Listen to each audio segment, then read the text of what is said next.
గత 3 సంవత్సరాలు రామేశ్వరం స్థానిక సంఘం ద్వారా జీమాడుగుల్లో సుమారుగా ఒక 70 మంది సువార్థికులు తయారయ్యారు. మళ్ళా మన సహోదరులు దయానిధి గారు అక్కడ పాడేరులో స్థానిక సంఘం ద్వారా మరికొంతమందికి దేవుని యొక్క వాక్యాన్ని అందించాలని, మరికొంతమందికి 66 పుస్తకాలు నేర్పించాలని వారి ప్రయాసతో ఏర్పాటు చేశారు. దేవుని దయ 2 రోజులు కూడా బాగా జరిగినాయి. ఇంకా ఆసక్తి పరులు రావటానికి సిద్ధపడాలని. అలాగే ఈ ప్రాంతానికి నన్ను పిలిచిన సహోదరులకి, నాతో పాటు సువార్త పనిచేస్తున్న రమేష్ గారికి, అలాగే జీమాడులో పనిచేస్తున్న రమణ గారికి కూడా ప్రత్యేకంగా చేస్తూ, మనం కొన్ని విషయాలు మన జీవిత కాలాన్ని, దేవుడిచ్చిన సమయాన్ని ఎలా సద్వినియోగం చేసుకోవాలో ఆలోచన చేయాలి. తీతు రాసిన పత్రిక 3వ అధ్యాయము 2-3 వచనాలు చూడండి ఒకసారి. మనం కూడా ఒకనాడు మన జీవిత కాలం విలువ తెలియక వ్యర్థంగా గడిపాం. అధిపతులకు అధికారులకు లోబడి ఉండండి. క్రైస్తవులు చెప్తూ మంచి పనులు చేయడానికి ఎప్పుడు సిద్ధపడి ఉండండి. సంపూర్ణమైన సాత్వికమును అనుపరచుచు ఎవరిని దూషింపగా జగడమాడని వారును శాంతులై ఉండవలనని వారికి జ్ఞాపకం చేయము. ఎందుకనగా మనము కూడా, అది జాగ్రత్త పెట్టుకోండి, క్రైస్తవులు కానప్పుడు మనము కూడా అంటే క్రైస్తవులు కానప్పుడు మనము కూడా మునుపు బాప్తిసం పొందక మునుపు అవివేకులము, వివేకం లేని వాళ్ళుగాను, విధేయత లేని వాళ్ళుగా, మోసపోయే వాళ్ళుగా, అనేకమైన దురాశల చేత భోగాలు సుఖం భోగాలకి వాసులయ్యింది, దుష్టత్వమందు అసూయందు కాలం గడిపామంటాడు. ఎలా కాలం గడిపామంటే క్రైస్తవుడు కానప్పుడు ఒకరినొకరు ఒకరికొకరు దేశించడం, ఎదుటి వాళ్ళని ఎవరిని మెచ్చుకోకుండా ఉండడం. వాడు అంటే వాడు మంచోడైనా సరే వాడిని తీసి పడేయటం. మీకు అర్థమైందా? ఎవరైనా అభివృద్ధి పడుతుంటే వాడి అభివృద్ధిని వెనక్కలాగేసేటట్టుగా మాట్లాడు, అసూయపడడం. అర్థమైంది? వాడవలేని గుణం, చెడుతనం, దుష్టత్వం అన్నాడు కదా. కాలం గడిపింది ఎక్కడంటే చెడుతనం అన్నమాట. అంటే తిట్టడం, కొట్టడం, అన్యాయంగా ఇలా ఇవన్నీ కూడా వస్తాయి చెడుతనంలో కాలం గడపడం అని. ఒక మాటలో చెప్పాలంటే దేవుడు లేని వారుగా మనం ఉన్నాం. జీవితం విలువ తెలియనట్టు వాళ్ళుగా మన జీవితాన్ని గడిపాము. ఎందులో గడిపామంటే మంచిలో అంటే మంచి జీవితంలో గడిపామంటే కాదు, దుష్టత్వం ముందు అసూయలో గడిపామన్నాడని. ఆ కాలం వృధా కాదా? వృధా అయిపోయిందంటే అది లెక్కలోకి రాదు ఇంకా. కానీ బాప్తిసం పొందినప్పుడు మనం ఎవరు? నూతన సృష్టి. క్రైస్తవులు అంటే ఎవరు? నూతన సృష్టి. అంటే మరలా దేవుడు మనల్ని ఎంత ఘోర పాపులనైనా సరే బాప్తిసం ద్వారా, యేసుక్రీస్తు విశ్వాసం నుంచి బాప్తిసం పొందడం ద్వారా మనల్ని నిర్దోషులు చేశాడు దేవుడు. మనల్ని కొత్త వారిగా చేశాడు మరలా. అలాంటి గొప్ప స్థితి అనగా క్రీస్తునందు మనకి ఉగ్రతలో ఉన్న మనల్ని, చనిపోతే నరకానికి వెళ్ళిపోయిన స్థితిలో ఉన్న మనల్ని దేవుడు తన కరుణా సంపన్నుడై ఉండి, ఎపిసోడ్లో చెప్తాడు కదా 2:4 దేవుడు ఎవరు? కరుణా సంపన్నుడై ఉండి మనము నాశనంలోకి వెళ్లకుండా అంటే నష్టాన్ని నిరంతరము అగ్నిగుండంలో వండుకోకుండా యేసుక్రీస్తు వారి ద్వారా మన గత పాపాలను క్షమించి మనల్ని ఆయనతో దేవునితో సమాధానపరుచుకుని నిత్యత్వం అనేది దేవుడు వాగ్దానం చేశాడు. మీకు అర్థమైందండి? అందువలన మనము చెడుతనంలో కాలం గడుపుతున్న మనల్ని క్రీస్తునందు మనల్ని మంచి జీవితంలో గడపడానికి, లేకపోతే ఆత్మ సంబంధంగా బ్రతకడానికి దేవుడు ఆయుష్కాలం ఇచ్చాడు అనమాట. అందుకని భక్తిపరుడు ఏమంటాడంటే కీర్తన 9:12 మన జీవితాన్ని మనం లెక్కేసుకోవాలన్నా. అయిపోయినాయి కొత్తది వచ్చిందని తొందర ఆత్రత, కొత్తది వచ్చిందని మనం కాదు, మన ఆయుష్కాలం తగ్గిపోతుందని చూసుకుంటూ ఉండాలి. మనమేమో అంకీలు మారుతుంటే దేవుడు ఆ సంవత్సరం అంతా కాపాడాడు, మళ్ళీ ఈ సంవత్సరం అంతా కాపాడాలి, రైట్, కాపాడుతూ ఉంటాడు ఆయన. కానీ అసలు మన జీవితం తరిగిపోతుందనే సంగతి తెలుసా? అవునా? లెక్కేసుకుంటున్నారు ఎవరైనా రోజులు? ఆ పెళ్లి పెడితే లెక్కేసుకుంటారు, ఇక 4 రోజులు ఉంది, 10 రోజులు ఉంది, 20 రోజులు ఉన్నాయి, సంవత్సరం ఉంది, అవునా? అప్పుడు మాత్రం లెక్కలు వేసుకుంటూ ఉంటారు. పంట వచ్చే కాలాన్ని లెక్క వేసుకుంటారు, అవునా కదండి? ఇంకా 3 నెలల్లో, ఇంకా 20 రోజుల్లో పంట వచ్చేస్తుంది, ఇంకా 2 నెలలు, ఇంకో 2 రోజుల్లో పంట వచ్చేస్తుంది చేతికి అని మన మన భౌతిక సంబంధమైన అన్నిటి కోసం ఏం చేసుకుంటాం? లెక్కలు వేసుకుంటాం అనమాట. కానీ ప్రతిరోజు మన జీవితము దేవుడిచ్చినది అని ఆయన కృతజ్ఞత తెలియజేస్తూ మనము మన ఇచ్చిన ఆ జీవిత కాలాన్ని ఎలా సద్వినియోగం చేసుకోవాలనేది మనం నేర్చుకోవాలంటండి. భక్తిబలుడు ఏమంటున్నాడంటే, మా మా దినములను లెక్కించుటకు మాకు నేర్పము అన్నాడు. జ్ఞాన హృదయం కలిగినట్లుగా మాకు చేయమన్నాడు అన్నమాట. మా దినము లెక్కించుటకు మాకు నేర్పమంటున్నాడు.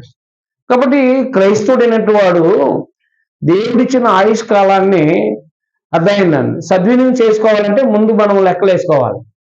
నేను బాప్తిసం పొందింది ఎన్ని సంవత్సరాలు అయింది, నా జీవితంలో నేను ఏ ఆత్మ ఫలాలు సంపాదించాను. గలతీ పత్రిక 5:22లో చెప్పాడు కదా, 21-22 వచనాల్లో నా జీవితంలో నాలో ఉన్న స్వభావము ఎంత పెరిగింది, దేవుని స్వభావం ఎంత పెరిగింది, ప్రేమ, దయ, జాలి, ఈ యొక్క సంతోషము, ఇవన్నీ కూడా దీర్ఘశాంతం, ఇవన్నీ కూడా నాలో ఏమేమి వస్తున్నాయి, నేను అంటే ఇలా లెక్కలు వేసుకుంటే ఏ రోజున ఏ లోపం ఉందో దిద్దుకుంటా ఉంటాను.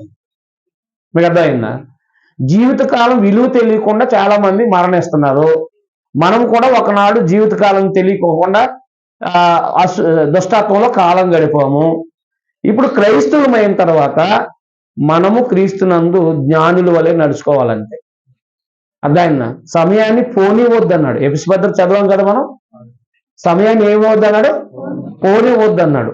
అంటే సమయం పోతుంది, మీరు ఆపడానికి అవకాశం లేదు, సమయం పోద్ది. అయితే మన జీవితంలో సంపాదించాల్సిన దేవుని గుణాలని లేదా మన ప్రభు యొక్క స్వభావాన్ని సంపాదించే విషయంలో మనము సమయాన్ని పోనకుండా చూసుకోవాలన్నమాట. అజ్ఞానులు అంటే దేవుని యొక్క జ్ఞానం, దేవుని ఎరగిన వాళ్ళు, దేవుని జ్ఞానం ఎరగినట్టు వాళ్ళు జీవితకాలము టీవీల దగ్గర, సెల్లల దగ్గర కాలం గడుపుతూ ఉంటారు, అవునా కాదా? చూడండి, మనము ఆదివారం 2 గంటలు గడుపుతాం ఆరాధనలో, అవునా? 52 వారాలా? 52 వారాలు, 50 రెళ్ళు ఎంత? 104 గంటలు, అవునా? మధ్యలో బైబిల్ క్లాస్ ఏమైనా ఉందా? లేదు. వాళ్ళు బైబిల్ చదివే అలవాటు ఏమైనా ఉందా? లేదు. ఎందుకంటే టీవీలు ఉన్నాయి కాబట్టి. ఒకవేళ టీవీ లేకపోతే సెల్ దగ్గర ఎంత సేపు ఉంటారు? ఇది నెట్ ఉన్నంత వరకు పైకి గెంటడమే, నెట్ ఉన్నంత వరకు ఇలాగా గెంటడమే. సమయం ఏమైపోతుంది? పోతుంది. సమయాన్ని ఏం చేస్తున్నారు? ఇప్పుడు మన అవసరం కోసం ఉపయోగించుకున్నాం, అయిపోయింది, పక్కన పడేది, అవునా కదా? ఇక దాన్ని పట్టుకునే మనము ఏదో ఖాళీగా ఉన్న వాళ్ళు 4 గంతులేసి పెడతా ఉంటారు, దాన్ని మనము చూస్తూ ఉంటాం అంట.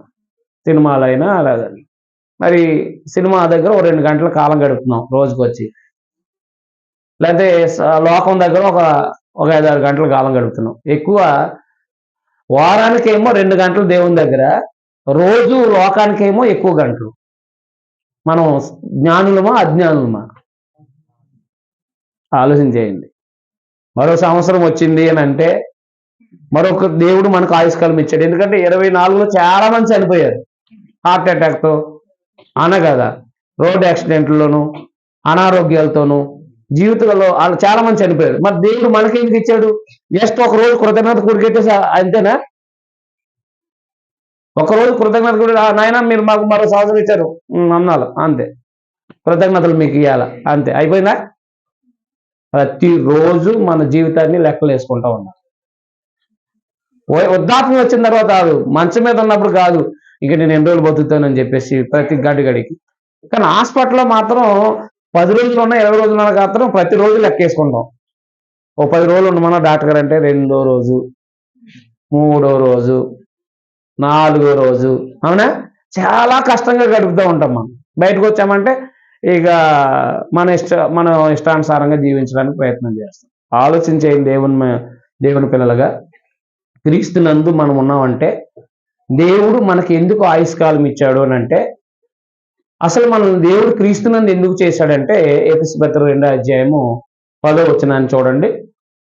ఈ సంకల్పంలో మనం ఎలా సద్వినియోగం చేసుకోవాలి. ఈ సంకల్పం నందు ఆయన పరలోకంలో ఉన్నవే గాని ఎఫెసు పత్రిక 2:10 ఎఫెసులకు రాసిన పత్రిక 2:10 మరియు వాటి యందు మనము నడుచుకున్నట్లు దేవుడు ముందుగా సిద్ధపరచిన సత్క్రియలు చేయుటకై మనము క్రీస్తు యేసునందు సృష్టింపబడిన వారమై ఆయన చేసిన పని అయి ఉన్నాం.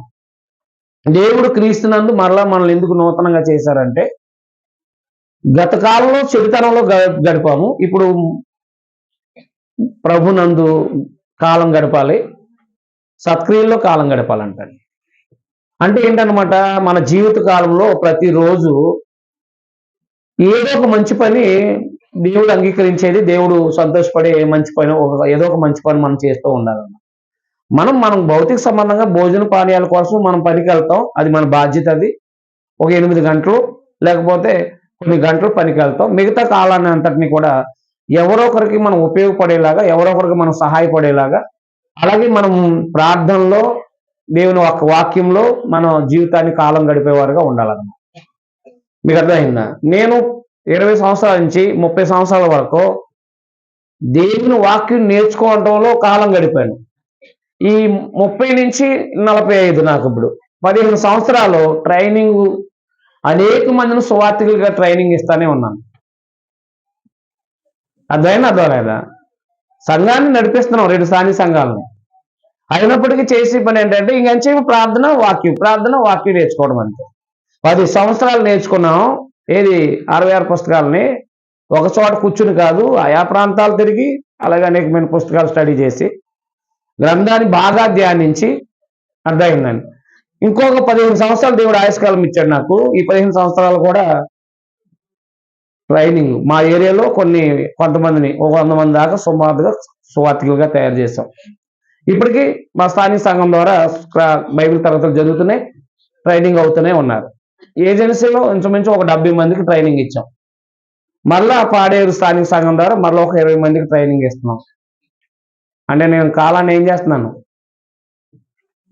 ఉపయోగించుకుంటున్నానా, పాడు చేసుకుంటున్నానా? ఆనందం ఉంది నాకు. ఎప్పుడు వెళ్ళిపోయినా తృప్తిగా ఉంటుంది, ధైర్యంగా ఉంది. నేను చనిపోతే ఏమైపోతానని. మీరు ఒక్కసారి ప్రశ్న వేసుకోండి, ఈరోజు చచ్చిపోతే నేను ఏమైపోతానని.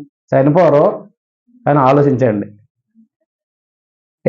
పరలోకం వెళ్తానికి క్వాలిఫికేషన్ ఉన్నాయా అంటే సంపాదించలేదు. ఇంకా క్రీస్తు కలిగిన సంపూర్ణతకు సమానమైన సంపూర్ణత మనం సాధించాలి, ఎఫెసు 4:11 చెప్పినట్టుగా. అవునా కదండి? అంటే మనము దేవుడు ఎట్టువాడు ఉన్నాడో మనం కూడా అట్టువారంగా ఉండేటట్టుగా మనం సిద్ధపడాలంటే దేవుడిచ్చిన ఆయుష్ కాలాన్ని మనము మంచి పనుల్లో కాలం గడుపుతూ ఉండాలి. అదైందా? కాబట్టి దేవుడు ఎందుకు చేశాడంటే మనల్ని చెడుతనంలో కాలం గడపడానిక, మంచితనంలో కాలం గడపడానిక? మంచితనంలో కాలం గడపడానికి. అంటే ప్రతిరోజు మనము మన మాటల ద్వారా కానీ, మనం సహకారాల ద్వారా కానీ ఎప్పుడునూ మనం మంచి పనుల్లోనే కాలం గడపాలంటే. ఒకవేళ ఎవరైనా మనల్ని అడిగినా నేను ఎదుటి వాళ్ళకి సహాయం చేసేటట్టుగానే కాలం గడపాలని చెప్పేసి. కారణం ఏంటంటే ఈ భక్తి పనులైన వాళ్ళు తమ జీవితాలని ఎలా కాలం గడిపారో కొన్నిసార్లు మనం ఆలోచించేద్దాం ఒకసారి. అపోస్తలుల కార్యం 9వ అధ్యాయంలో తబిత ప్రభు యొక్క శిష్యురాలు, ప్రభునందు బాప్తిసం పొందింది. ప్రభునందు పొందిన కాడి నుంచి ఆమె జరిగించిన కార్యాలు అక్కడున్న అక్కడున్న కొంతమంది తెలియజేస్తున్నారు పేతురు గారికి. 9వ అధ్యాయము 36లో, మరియు యొప్పేలో తబితను ఒక శిష్యురాలు నేను, ఆమెకు భాషాంతరమున దోర్క అని పేరు. ఆమె సత్క్రియలకు ధర్మకార్యాలకు బహుగా చేసి ఉండేను. ఆ దినములు యందు ఆమె కాయిలా పడి చనిపోగా వారు శవము కడిగి మేడగదిలో పరుండబెట్టారు. లొద్ద యొప్పేకు దగ్గరగా ఉండడు చేత పేతురు అక్కడ ఉన్నాడని శిష్యులు విని అతడు తడువు చేయక తన యొద్దకు రావాలని వేడుకోవడానికి 2 మనుషులను అతని యొద్దకు పంపారు. పేతురు లేచి వారితో కూడా వెళ్ళి అక్కడ చేరినప్పుడు వారు మేడగదిలోనికి అతన్ని తీసుకుని వచ్చి, విధవరాండ్రందరూ వచ్చి ఏడ్చుచు దొర్క తమతో కూడా ఉన్నప్పుడు కుట్టిన అంగీలు వస్త్రాలు చూపుచు అతని ఎదుట నిలిచారండి. చూసారా ఏం పనులు చేసిందండి ఆవిడ? తన చుట్టుపక్కల ఉన్న విధవరాండ్రకి వస్త్రాలు కుట్టించింది. మీకు అర్థమైందా, అర్థం అవ్వలేదా? కాబట్టి వాళ్ళు వచ్చి ఏడ్చారనమాట. వారు దొరక తమతో కూడా ఉన్నప్పుడు కుట్టిన అంగీలను వస్త్రాలు చూపుడుకు అతను ఎదుటి నిలిచారండి. చూసారా? అప్పుడు బ్రతికించడానికి పేతురు గారికి ఆనందంగా ఉంటుందా, బాధగా ఉంటుందా? అంటే ఈ మంచి పనులు చేశాడు కాబట్టి ఆనందంగా ఉంటుంది. కాబట్టి ఆమెని ప్రభునందు తిరిగి లేపడం జరిగింది. మనం కూడా యాకోబు పత్రిక 1:27లో, యాకోబు రాసిన పత్రిక 1:27 మన జీవిత కాలంలో కూడా మనకు దేవుడిచ్చిన ఆయుష్కాల్లో మనకున్న సామర్థ్యం తగినట్టుగా మనం కూడా అది ప్రభునందు ఉన్నవారైనా ప్రభునందు లేనట్టు వారికైనా మనము మన జీవిత కాలంలో అలాంటి మంచి పనులు చేయడానికి ఎప్పుడు కూడా ప్రతిరోజు ఆలోచన చేస్తూ ఉండాలి. మనకు లక్షల రూపాయలు ఉండక్కర్లేదు, వేల రూపాయలు ఉండక్కర్లేదు. మనకున్న సామర్థ్యాన్ని బట్టి మనం చేయడానికి మనం ప్రయత్నం చేయాలి. ఎన్ని పనులు చేస్తున్నామో ఆలోచన చేసుకోండి. 24లో ఎన్ని మంచి పనులు చేశారో మీరు ఒక లెక్కలు వేసుకోండి. 24లో ఎన్ని మంచి పనులు చేశారో మీరు లెక్కలు వేసుకోండి. చూడండి, యాకోబు పత్రిక 1:27 చూడండి. తండ్రి అయిన దేవుని ఎదుట పవిత్రమును నిష్కలంకమైన భక్తి ఏదనగా దిక్కులేని పిల్లల్ని విధవరాండ్రను వారి ఇబ్బందుల్లో పరామర్శించుడు అదనమాట. మన జీవితకాలాన్ని ఎలా గడపాలంటే ఎవరైనా మనకి తల్లిదండ్రులు కనపడితే వాళ్ళకి సహాయం చేసేవారు. అర్థమైందా? విధవరాండ్రలు కనపడితే ఒక తల్లిగా తండ్రిగా భావించి వారికి మనము సహాయం చేసేవారుగా ఉండాలి. అర్థమైందని? అలాగే అదే టైంలో మన మంచి పనులు చేస్తూ మళ్ళా మన జీవితాన్ని ఏం చేయాలన్నమాట, ఇహలోక మాలిన్యం అంటుకోకుండా కాపాడుకోవాలి. అంటే ఏ చెడుతనాన్ని మనం చేయకుండా జాగ్రత్తగా చూసుకోవాలి మన యొక్క శరీరాన్ని. దేవుడిచ్చిన ఈ శరీరము గత కాలంలో మనము అక్రమానికి ఉపయోగించేసాం. మీకు అర్థమైంది? అక్రమానికి, అన్యాయానికి, పాపానికి వాడేసాం ఈ శరీరాన్ని. క్రీస్తునందు క్రైస్తవులమైన తర్వాత ఇదే దేహాన్ని మంచి పనులకు మనం ఉపయోగించాలన్న. మీకు అర్థమైందండి? కారణం ఏంటంటే, ఎందుకనంటే గలతీ పత్రికలో చెప్తాడు 6:10లో క్రైస్తవులు అనగా క్రీస్తునందున్న వాళ్ళు మొట్టమొదటిగా సహాయం చేసే లక్షణం ముందు క్రీస్తులో ఉన్న వారికి చూడాలి. కాబట్టి అది మనం పని చేసుకుంటూ ఉంటాం, ఉద్యోగం చేసుకుంటూ ఉంటాం. అయితే మనకు సమయం ఉంటుంది. దేవుడు ఇచ్చిన ఆయుష్కాలం ఇచ్చాడు మనకి మరణించే వరకు. ఆ సమయం దొరికిన కొలది, అంటే మనం కష్టపడి పని చేసుకుంటూ వెళ్ళాం, అక్కడ అది మన సమయం, అది మన యొక్క భోజన పానీయాలకు ఉపయోగించుకున్నది అది. కానీ సమయం దొరుకుతుంది ఎప్పుడో, ఏదో ఒక రోజు సెలవు దొరకటమో లేకపోతే ఏదోటి. లోకంలో వాళ్ళకి సెలవు దొరికితే సినిమాలకు పోతారు, అవునా కదా? మా ఏరియా వాళ్ళకి సెలవులు దొరికితే ఈ ఏరియాలో వచ్చి తిరుగుతూ ఉంటారు, డబ్బులు ఖర్చు పెట్టుకుంటూ ఉంటారు లోకంలో వాళ్ళు, అవునా? వేల రూపాయలు ఖర్చు పెట్టుకుంటారండి. కానీ అక్కడికి వచ్చి ఎవరైనా చేయి జాపితే వాళ్ళకి 10 రూపాయలు కూడా ఎవరు చూస్తూ ఉంటాం మేము. అయితే మేము ప్రభునందు ఉన్నాం కాబట్టి మాకు ఒక గ్రూప్ ఉంది, ఏది మా ట్రైనింగ్ అయిన గ్రూపు. మేము ఎవరెవరికి సహాయం చేసామో ఆ ఫోన్పే ద్వారా ఆ స్క్రీన్ షాట్ అందులో ఉంటుంది. 24లో మేము ఎంతమందికి సహాయం చేసామో సహోదరులను కలిపి మా గ్రూప్లో ఉంటుంది. అలా మేమేం పనులు చేస్తున్నామో మాకు తెలుస్తున్నాయి ప్రభునందు. సో మేము చూడండి, ఎక్కడికి వెళ్ళో ఫోటో తీసుకుని గ్రూపులో పెట్టుకుంటాం. మేము ఏ ప్రాంతాలకు, అంటే మా దగ్గర ట్రైనింగ్ అయిన వాళ్ళందరూ కూడా సమయం సద్వినియోగం చేసుకోవాలి. సువార్థికులైన వాడు పని చేస్తూనే ఉండాలి, దేవుని పని చేస్తూనే ఉండాలని చెప్పడానికి ఏం చేస్తామంటే అందరూ కూడా ఎవరు కాలే ఆదివారం కానీ లేకపోతే మిగతా రోజు క్లాసులకు వెళ్ళినప్పుడు కానీ లేకపోతే కుటుంబ స్టడీ చేస్తున్నప్పుడు కానీ ఎక్కడికైనా ఇలా ఒక ఫోటో తీసి మన గ్రూప్లో పెట్టుకుంటారు. అంటే మేము పని చేస్తున్నామని చెప్పేసి. మీకు అర్థమైంది, అర్థం లేదు? అలాగన చూడండి, మనకు కూడా ఒకరోజు అంటే ఏదైనా ఒక ఖాళీ సమయం దొరుకుతుంది. అప్పుడు ఏం చెప్పాడు అన్నమాట, సమయం దొరికిన కొలది. సమయం దొరుకుతుంది, ఏదో సమయాన్ని మనకు సమయం దొరికినప్పుడు లోకంలో వాళ్ళు ఏం చేస్తారంటే లోక సంబంధమైన సుఖభోగాలు ఎంజాయ్ చేయడానికి ప్రయత్నం చేస్తారు. మనం ఏం చేయాలో చెప్పాడు చూడండి, సమయాన్ని ఎలా సద్వినియోగం చేసుకోవాలి. కాబట్టి సమయం దొరికిన కొలది అందరి ఎడల, విశేషముగా విశ్వాస గృహానికి చేరిన వారి ఎడల మేలు చేద్దాం. అది మాట సహాయమై ఉండొచ్చు, అంటే మనం ఆర్థికంగా సహాయం చేయొచ్చు, లేదా వ్యక్తిగతంగా మన యొక్క మనం ఒక సహకారమై అయినా ఉండొచ్చు. మొట్టమొదటిగా విశ్వాస గృహానికంటే క్రీస్తునందు ఉన్న వారిలో ముందు మనం సహాయం చేయడానికి చూసుకోవాలి. ఒకవేళ క్రీస్తునందు ఎవరు సహాయం పొందుకునే స్థితిలో లేకపోతే అప్పుడు మన చుట్టుపక్కల ఉన్న అన్ని జనులు ఉంటారో వాళ్ళకి దిక్కులేని వాళ్ళు కానీ దరిద్రులు కానీ కనపడినప్పుడు మనం సమయం దొరికినప్పుడల్లా మనం సహాయం చేయడానికి చూడాలన్నమాట. సమయం దొరికిందంటే మనం ఎలా ఉపయోగించుకోవాలన్నమాట. ఇప్పుడు యవనస్తులు అందరూ సమయం దొరికితే చాలు ఎంతసేపు సెల్లు ప్రయోజనం లేని మాటలు గంటల ధర కూడా మాట్లాడుతూ ఉంటాం. అవునా కాదండి? దేవుడు అందుకే ఇస్తున్నాడు ఆయుష్కాలం. ఆలోచన చేయండి. సమయాన్ని వృధా చేసుకున్నవాడు ఎవరో అజ్ఞాని. సమయాన్ని వృధా చేసుకున్నవాడు ఎవరో అజ్ఞాని. అది స్త్రీ అయినా పురుషుడైనా. అర్థమైందండి? పనికిరాని మాటలు అంతే. పనికిరాని మాటలు గంటల ధరబడి గడుపుతూ ఉంటారు. సహాయం చేయమని ఎవరైనా అడిగితే నాకు ఖాళీ లేదంటూ ఉంటారు. ఒకవేళ ఎవరైనా నాకు కొంచెం హెల్ప్ చేయండి అని అడిగితే నాకు దగ్గర డబ్బులు లేవు, చిల్లర లేవు అంటూ ఉంటారు. మీకు అర్థమైందండి? చిల్లర లేవు అంటారు. చిల్లర లేవు అంటే 100 రూపాయలు వేయకూడదు, వాళ్ళకి 10 ఇవ్వాలి. అవునా కదా? అలాగా లోకంలో కాలం గడుపుతూ ఉన్నారు. మరి మనకు దేవుడు మన ఆయుష్కాలం ఇచ్చాడు దేవుడు. ఆయుష్కాలంలో మనం ఆరాధనకి ఎలా ఇస్తాం ముందు మాట్లాడుకున్నాము. ఎబ్రి 10:24-25లో చెప్పాడు కదా, సమయం కాలం అదే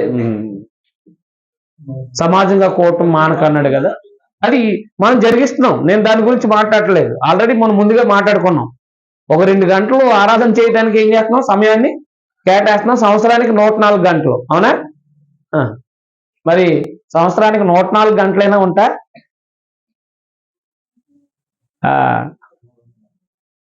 365 రోజుల్లో 24 గంటల గడికి లెక్క వేస్తే ఎన్ని గంటల్లో ఎంత ఇస్తున్నామో ఒకసారి లెక్క వేసుకోండి, చూడండి ఒకసారి. మా ఊళ్ళకి అలాగే ఇలా మీటింగ్ పెట్టి ఒకసారి చెప్పాను అనమాట, ఎక్స్ప్లెయిన్ చేసి మీరు ఎన్ని గంటలు ఇస్తున్నారని. ఎన్ని గంటలు లోకానికి గడుపుతున్నారు, సుఖభోగాలు గడుపుతున్నారు, మీ కష్టపడడానికి గడుపుతున్నారు, మీరు ఎన్ని గంటలు దేవునికి ఇస్తున్నారంటే ఏమి ఇస్తున్నామనికి రోజుకి కూడా ఒక 10 నిమిషాలు కూడా అవ్వలేదు. అవునా? ఒక రోజుకి 10 నిమిషాలు కూడా రాలేదు. అది ఆరాధన బాధ్యత కాబట్టి మనం జరిగించేస్తున్నాం. మరి మిగతా సమయాన్ని మనం ఎలా కాలం గడుపుతున్నాం? మన ప్రభునందు మనకి ఏమైతే చేయబడ్డాయో, అంటే ఏం చేయమని దేవుడు కోరాడో ఆ పనుల్లో మనం ముందుకు సాగుతూ ఉండాలన్నమాట. ప్రభు యొక్క కార్యాలలో మనము ఆసక్తిగా మనం ముందుకు సాగుతూ ఉండాలన్నమాట. మీకు అర్థమైంది? ఆసక్తి ఉంటూ ఉండాలి ప్రభు కార్యాలు. మొదటి పత్రిక 15:54 చూడండి ఒకసారి. 57-8 అనుకుంటాను ఒకసారి.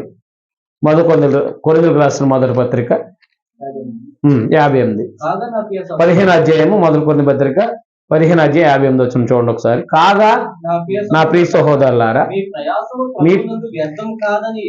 అది ప్రభునందు మన సమయాన్ని గడిపితే, ప్రభునందు మనం ప్రయాసపడతా ఉంటే అది ఏం కాదంటే వ్యర్థం కాదు. సినిమాకి వెళ్ళా వ్యర్థం, టీవీ చూసావు వ్యర్థం, సెల్ చూస్తున్నావు సమయాన్ని ఏం చేస్తున్నావు?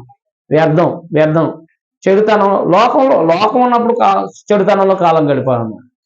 చూడండి ఎంత సమయాన్ని దుర్వినియోగం చేసుకున్నాడు మనిషి. ఒకనాడు సమయం ఉండదు, సమయం లేనప్పుడు ఏడ్చినా రాదు. అవునా కదా? సమయం లేనప్పుడు ఏడ్చినా రాదు. ఇంట్లో ఒకవేళ మంచం మీద పడిపోయి ఉన్న అనారోగ్యస్తుడిమై ఉండి మనము ఒకవేళ లెగలేని స్థితిలో ఉన్నప్పుడు మనం మంచి పనులు చేయటానికి మళ్ళా ఆయుష్కాలం లేకపోవచ్చు, సమయం కూడా లేకపోవచ్చు. అప్పుడు ఏడ్చినా మొత్తుకున్నా అప్పుడు మళ్ళా తిరిగి రాదు జీవితకాలం. గుర్తుపెట్టుకోండి. సింపుల్గా గడిపేస్తున్నాం కాలాన్ని, వృధాగా గడిపేస్తున్నారు అంతే. మీకు అర్థమైందండి? కానీ ప్రభునందు మన సమయాన్ని సద్వినియోగం చేసుకుంటే ప్రభునందు ప్రయాస వ్యర్థం కాదు. అది గుర్తుపెట్టుకోండి. కాదని ఎరిగి స్థిరులను కదలను వారును ప్రభు కార్యాభివృద్ధి అందు. అంటే ఏ పనులు చేయాలి మనం? ఒకటి మంచి పనులు చేయాలా, సమయం దొరికినప్పుడు అలా సహకారం చేయాలా. రెండవ పని ఏంటి? సువార్త పని. అంటే మన ఇంటి దగ్గర ఉన్న వాళ్ళకి ప్రభు కార్యాభివృద్ధి ఎందుకు ఆసక్తిగా ఉండమన్నాడు కదా. ప్రభు యొక్క కార్యాలు ఏంటి? ప్రభు పనులు ఏంటి అంటే అనేక మందిని క్రీస్తులోకి నడిపించాలి. ఒకవేళ మనం చెప్పాలి, లేదా మనం చెప్పలేని స్థితి అంటే మనకు ఒకవేళ ఎక్కువ విషయాలు మాట్లాడలేకపోతే కనుక దేవుని యొక్క పని వాళ్ళు ఉంటారు స్థానిక సంఘాల్లో. ఆ పని వాళ్ళని పిలిచి మా ఇంటి దగ్గర ఓ 4 కుటుంబాలు కూడుకుంటాయండి, వచ్చి వాక్యం చెప్పండి ఒక వారంలో ఒక రోజు అని చెప్పడం ద్వారా, అలాగే నా కుటుంబాల దగ్గరికి వెళ్ళి వాక్యం చెప్పడం ద్వారా కొన్ని కుటుంబాలు రక్షించబడతాయి. మీకు అర్థమైనా సువార్త పనులు మరి ఆనాడు కూడా స్త్రీల యొక్క సహకారం ఉందా లేదా? పిలిపిలు రాసిన పత్రికలో తెలియజేశారు చూడండి, అక్కడ 4వ అధ్యాయము పిలిపిలు రాసిన పత్రిక 4వ అధ్యాయం 2వ వచనం. స్త్రీలు కూడా సహకారులై ఉన్నారు సువార్త పనిలో.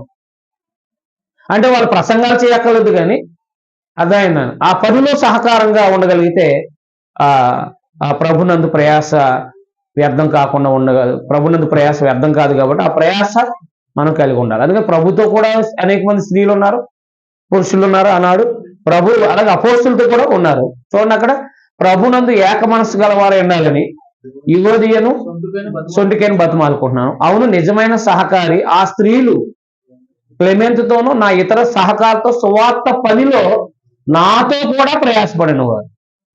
అదైనా ఆ అపోస్తలుడైన పౌలుతో ప్రయాసపడిన వాళ్ళు స్త్రీలు ఉన్నారంట. ఎందుకంటే కొంతమంది భర్తలు వాక్యం లేని స్థితిలో ఉన్న వాళ్ళకి ఒక కుటుంబం దగ్గరికి వెళ్ళాలంటే ఖచ్చితంగా ఒక పురుషుడికి, అంటే ఒక భార్య భర్తలు వెళ్ళటానికి ఎప్పుడు ప్రయాసం. అంటే అకులు ప్రిస్కిల్లాలు ఉన్నారు చూడండి, వారు ఏం చేశారు? వారి జీవితకాలాన్ని సద్వినియోగం చేసుకున్నారా లేదా? చేసుకున్నారు.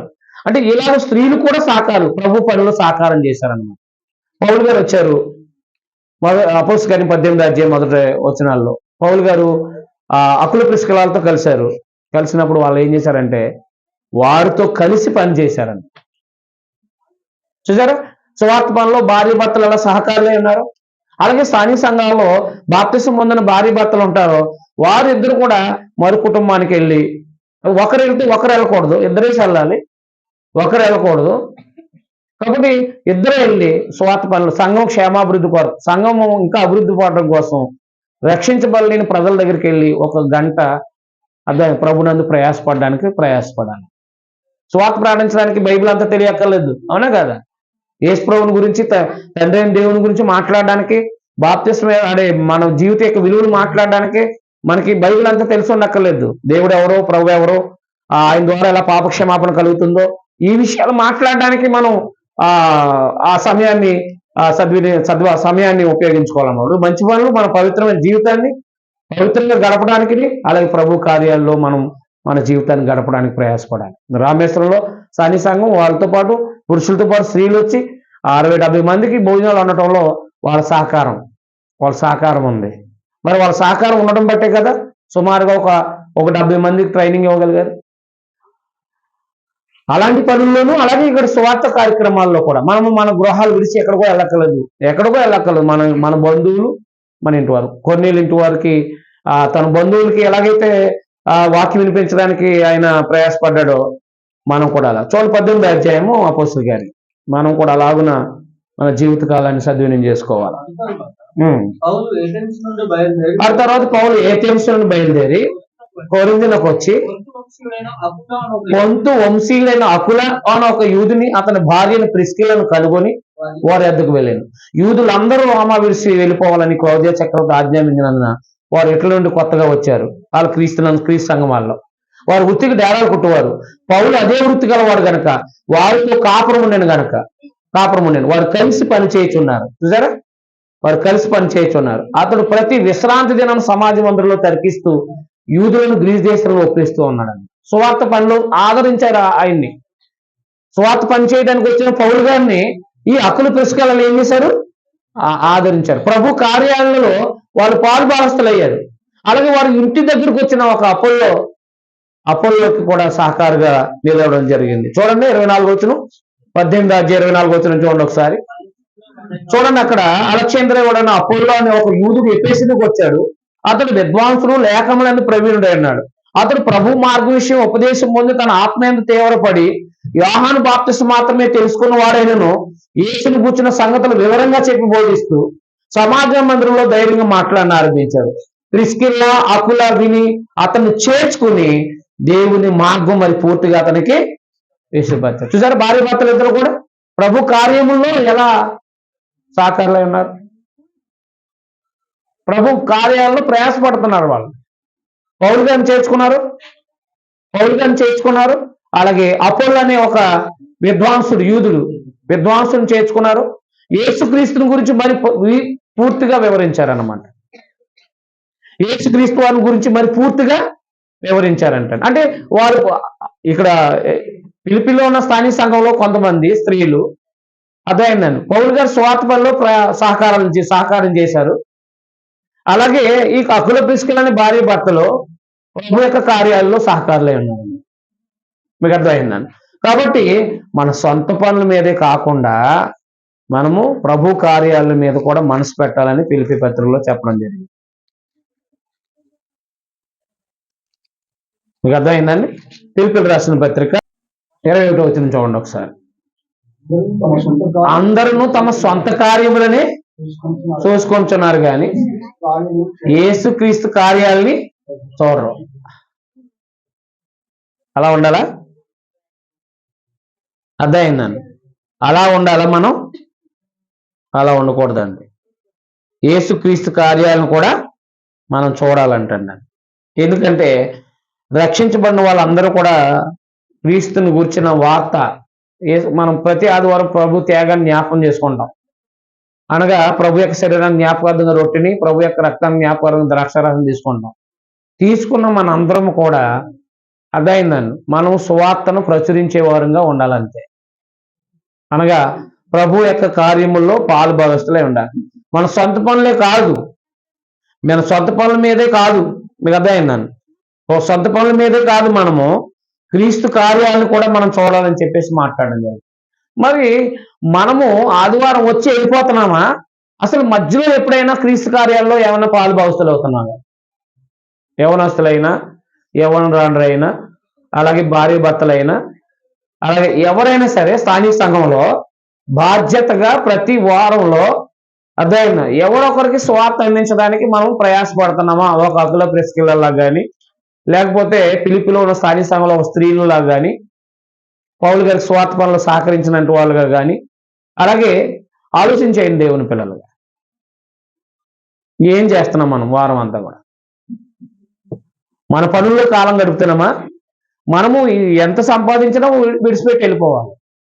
ఎంత బంధువులు అంటే ఇక చూడండి, చాలా మంది ఆదివారం వచ్చింది అనుకోండి అంటే ఆరాధన యొక్క విలువ కూడా తెలుసుకోకుండా ఎవరైనా ఫంక్షన్ పెట్టేస్తే ఆ ఫంక్షన్కి వెళ్ళిపోతారు.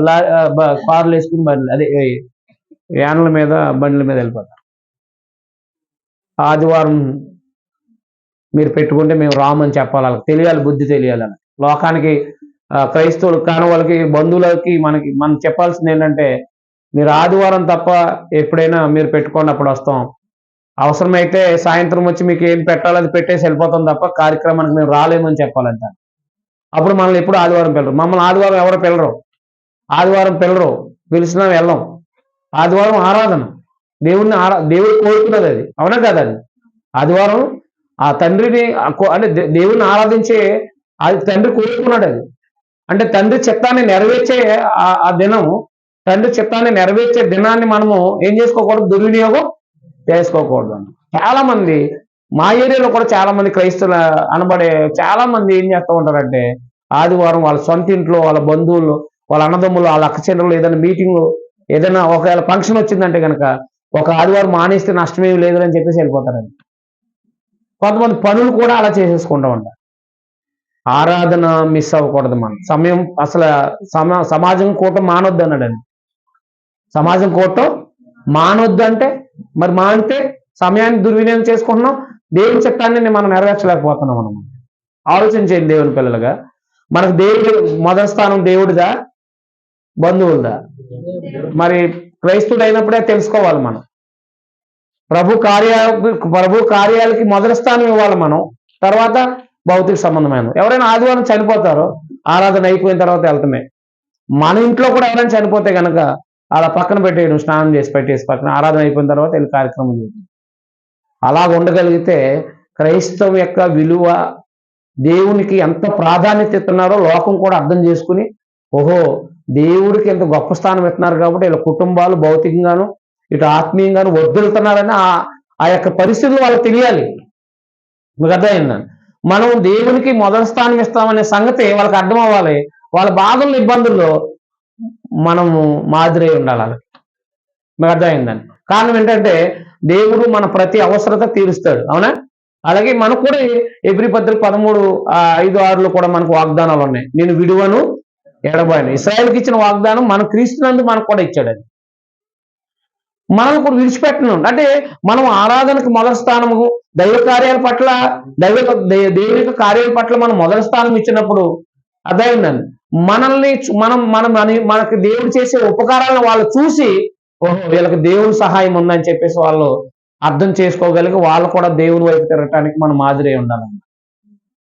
అర్థమైందా? అంతేగాని నశించిపోవడానికి మనము వాళ్ళకి మనం మాదిరి ఉండకూడదు. ఆల్రెడీ నశించిపోయినట్టు వాళ్ళకి మళ్ళా మనము వాళ్ళకి అపహాస్యంగా కనబడకూడదు అన్నమాట. క్రైస్తవులు అంటే అర్థమైందండి, జీవిత విలువ తెలుసుకున్న వాళ్ళు, కాలం విలువ తెలుసుకున్న వాళ్ళు అనమాట. సమయాన్ని సద్వినియోగం చేసుకునే వాళ్ళు ఎవరైనా ఉన్నారంటే క్రైస్తవులు. అని సమయాన్ని సద్వినియోగం చేసుకునే వాళ్ళు ఎవరన్నా అంటే క్రీస్తునందున్న వాళ్ళు, దేవుని ఎరిగిన వాళ్ళు, దేవుని బిడ్డలైన వాళ్ళు సమయాన్ని సద్వినియోగం చేసుకుంటారు, వృధాగా గడపరు అనేది లోకానికి అర్థమైతే వాళ్ళ కాలం చెప్తూ ఉంటారు అనమాట. నా దగ్గరికి వచ్చి చాలా మంది వృద్ధాప్యులు ఉన్న వాళ్ళు, నేను 25 సంవత్సరాల నుంచి స్వార్థ పని స్టార్ట్ చేసినప్పుడు వాళ్ళు వృద్ధాప్యులు ఉన్న వాళ్ళు వచ్చి వాక్యం నేర్చుకుంటా వచ్చిన వాళ్ళు ఏమనివారంటే, జీవన్ బాబు నీ కాలం అంత మా యవన వయసు అంతా కూడా మా ఇష్టానుసారంగా బ్రతికేసాం, కాలం గడిపేసాం, యవన వయసులో నేర్చుకోలేదు. ఇప్పుడు కూర్చుని రాసుకుందామంటే కూర్చోలేకపోతున్నాం, వినటానికి మాకు దేహం సహకరించట్లేదు. కాబట్టి ఇప్పుడు మేము ప్రయాసపడుతున్నామన్నా మనం సద్వినియోగం చేసుకోలేకపోతున్నాం. నువ్వు చాలా ధన్యుడు అయ్యా అని చెప్పేసి నాకు ఆనందం వేసేది.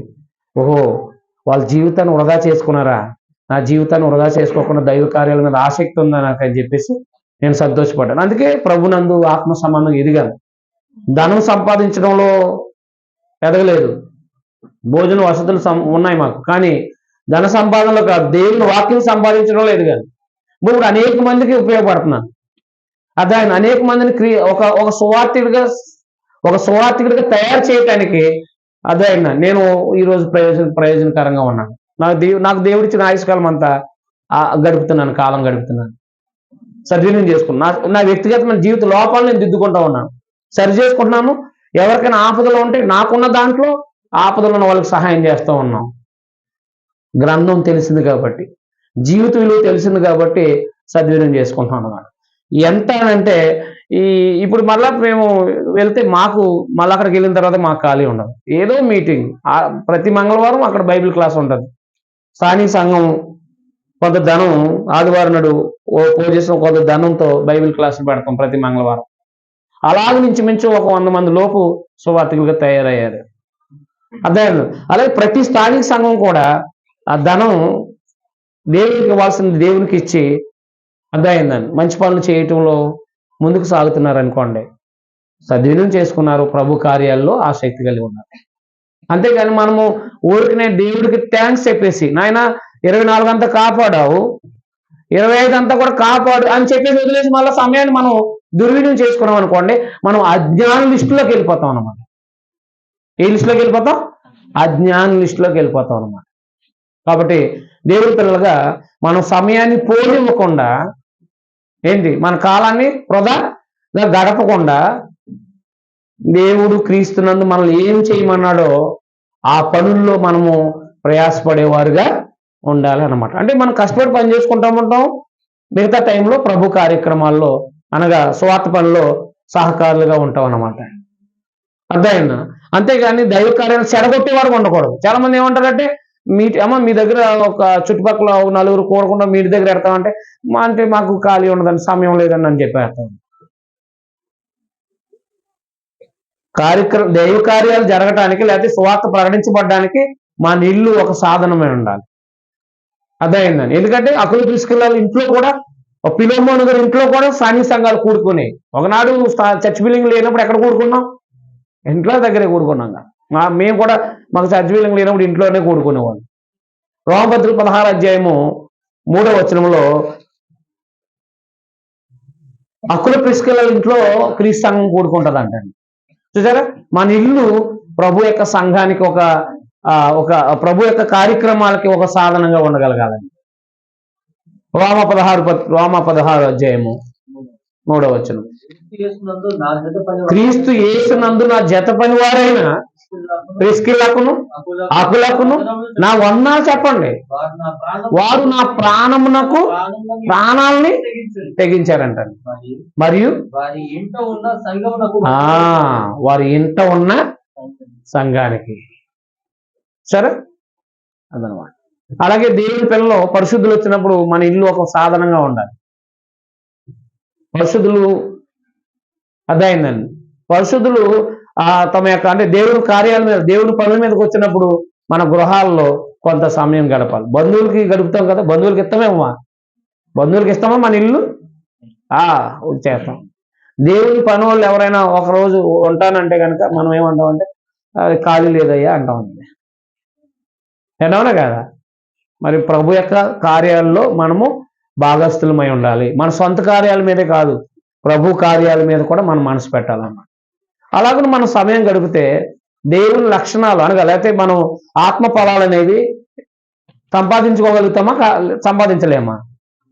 మరి ఎన్ని ఉన్నాయో మనం ప్రశ్నించుకుంటే, ఎన్ని సంవత్సరాలు అయింది బాప్తిసం ఉంది? చాలా మంది అంటారు మళ్ళీ, ఎందుకు ప్రార్థనకి వెళ్తున్నావు నువ్వు, ఈ చెడు పనులు ఏంటి, నువ్వు ప్రార్థనకి వెళ్ళడం ఏంటి, ఈ చెడు పనులు ఏంటి అని మనం తిడతా ఉంటారు లోకంలో. ఒకసారి మన లోకం మనం ప్రశ్నించకూడదు, మనమే లోకాన్ని ప్రశ్నించాలి. నువ్వు ఇలాంటి పనులు చేస్తే, చెడు పనులు చేసుకుంటూ పోతే నీ జీవితం నాశనం అయిపోద్ది, చూసుకోమని చెప్పాలి. ప్రభులో గడిపితే నీ సమయం వృధా అవ్వదు.